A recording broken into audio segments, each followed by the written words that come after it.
Orang kalau melihat langsung itu pasti terpengaruhi oleh cinta atau tidak cinta, senang atau tidak senang, sedang butuh apa enggak. Jadi kalau saya sedang butuh dengan Pak Rektor itu melihatnya dengan penuh harapan. Jadi kalau saya sakit mau mati itu senang lihat dokter karena ini harapan, Rektor nggak ngefek gitu kan.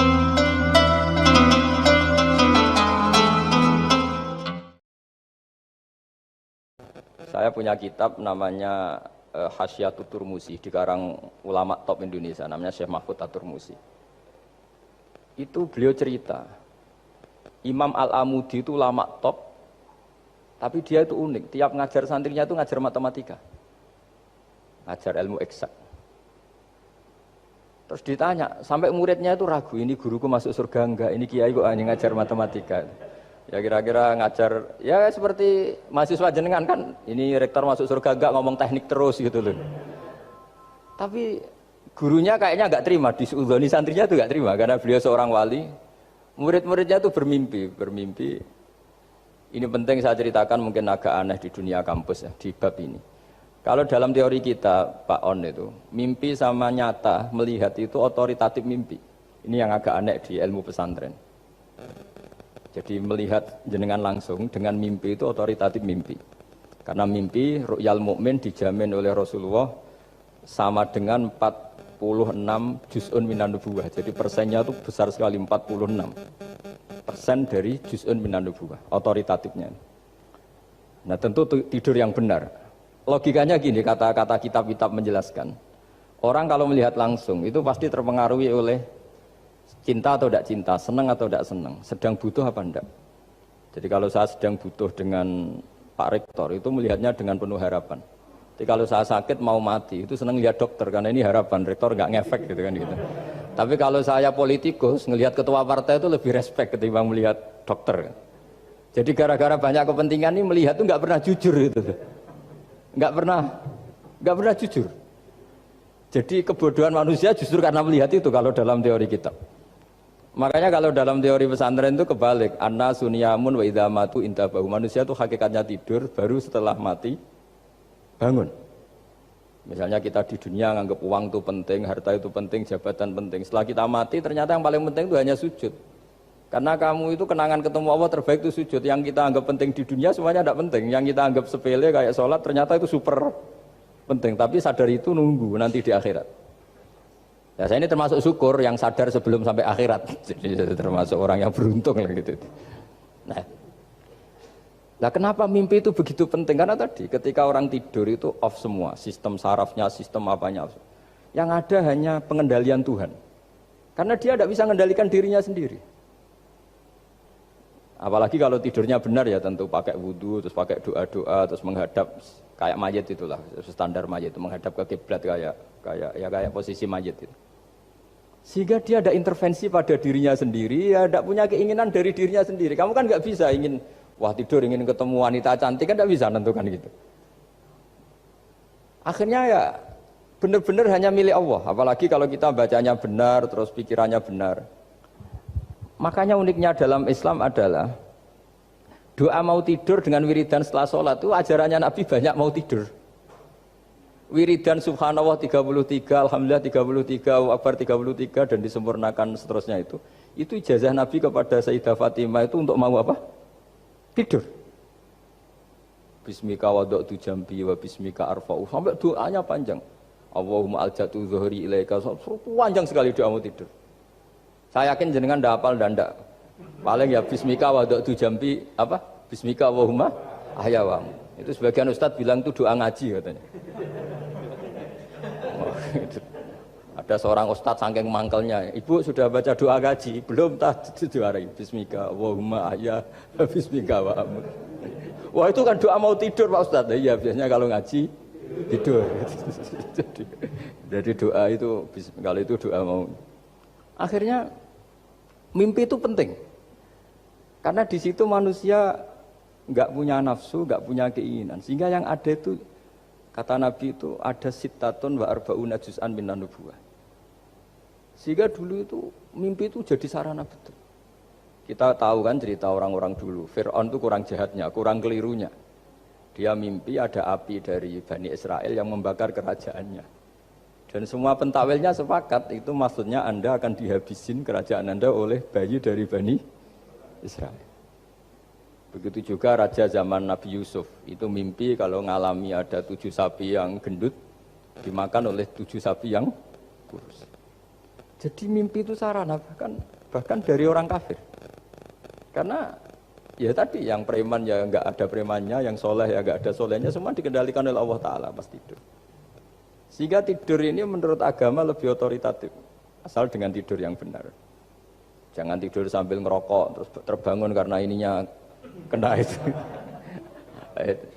Nah, cerita-cerita unik begini, kalau tidak orang pesantren itu tidak tahu. Karena ini memang khas-khas pembalikan satu fakta yang diyakini orang banyak. Sehingga ulama dulu itu cerita, ini saya teruskan. Imam Amudi itu akhirnya murid-muridnya mimpi. Mimpi di situ tanya, Pak Ustadz, Anda masuk surga enggak ketika hidupnya hanya nerangkan matematika? Oh iya, saya bahkan enggak sekedar di surga. Malaikat dikumpulin Allah untuk mendengarkan presentasi saya ngajar matematika. Jadi kata dia cerita, Allah bilang gini ke malaikat, hei para malaikatku, kenapa kamu iman sama saya? Ya karena saya melihat engkau ya Allah, melihat kekuasaan engkau. Tapi imannya orang ini itu melebihi iman kamu. Wah ya tidak bisa, saya melihat engkau langsung, ini tidak melihat engkau langsung. Kenapa begitu yakin seperti yakin kita? Oh iya. Terus Imam Amudi, silahkan ajari matematika. Imam Amudi mulai ngajari matematika. Terus beliau ngajari ya sederhana. Angka 2, 3, sampai ribuan, sampai jutaan. Itu bin nisbat ilal wahid, nisbatun wahidah. Yaitu nisbatul far'i ilal asli. Hanya ngajar itu dok. Dunia ini apapun banyaknya variannya, apapun banyak makhluknya, itu semuanya adalah nisbatul far'i ilal asli. Angka 2 ya cabangnya 1, 1 juta ya cabangnya 1, semua itu dimulai dari 1. Jadi di mana-mana hitungan itu dimulai dari 1. Dan 1 ini harus ada, yaitu Tuhan. Matematika akhirnya malaikat, wah keren juga maksudnya. Keren juga maksudnya. Akhirnya Allah bilang, dan itu didawuhkan juga oleh Rasulullah SAW, tuba liman amana bi walam yaroni. Yang hebat itu imannya orang yang enggak melihat saya. Makanya masyhur itu, malaikat ditanya Allah, siapa imannya yang paling kuat? Ya kita, karena melihat engkau langsung ya Allah. Para nabi. Terus tapi yang dari sekian pertanyaan itu jawab sama, yang paling ajaib adalah umat-umat Muhammad di akhir zaman, enggak menangi nabinya, juga enggak pernah lihat surga neraka, tapi iman sama saya. Dan mereka punya cara untuk imannya itu berkualitas sama dengan kamu para malaikat. Ya diantaranya dengan cara logika tadi yang saya utarakan tadi. Am khuliqu min ghairi syai'in am humul khaliqun. Kalau alam raya ini wujud, maka penyebabnya harus sesuatu yang wujud. Masa sesuatu yang enggak wujud menyebabkan yang wujud. Kalau angka 10 ada, 1 juta ada, pasti dimulai angka 1. Makanya nisbatus naini wal arba'ah ila ma la nihayata laha, itu semuanya nisbatul far'i ilal asli. Semua angka berapapun jumlahnya itu binisbat ilal wahid adalah nisbatul far'i ilal asli. Itu cara-cara, makanya tadi kajian ilmu itu tidak ada habis-habis. Makanya perasaan saya itu kemungkinan orang Islam jadi ateis itu kecil, Pak Fathul Wahid. Saya punya kitab, ini saya ulang lagi, kitab calon wali. Kenapa saya sering cerita wali? Kalau di kampus itu kan orang inginnya ya jadi dekan, jadi rektor atau jadi menteri lah kira-kira gitu. Kalau di pesantren orang itu cita-citanya satu, ingin jadi wali. Ya, supaya majelis ini barokah, saya tidak perlu cerita dunia kampus. Kalau ceritakan corong Jawa nguyai segoro lah. Bongso keinginan gitu kan tidak selera saya, juga ada dunia saya. Supaya sampai dapat ilmu ya saya cerita dunia. Itu kitab, saya punya kitab calon wali lah kira-kira. Atau wali sudah wali top. Namanya kitab Tasbidul Fuad, karangannya Sayyid Abdul Haddad. Itu beliau cerita, di antara ceritanya itu unik. Kata beliau begini, saya itu tidak khawatir orang Islam jadi murtad, apalagi jadi ateis. Karena kalimat la ilaha illallah itu sahlatun qoribah, kalimat yang mudah sekali. Sehingga saya tidak khawatir orang Islam yang ketemu orang ateis, ketemu orang macam-macam, asal diajari kalimat ini secara benar. Terus beliau cerita, yang saya takut tuh mereka masalah perempuan dan harta. Kalau iman kayaknya enggak. Singkat cerita yaitu di kitab seperti itu.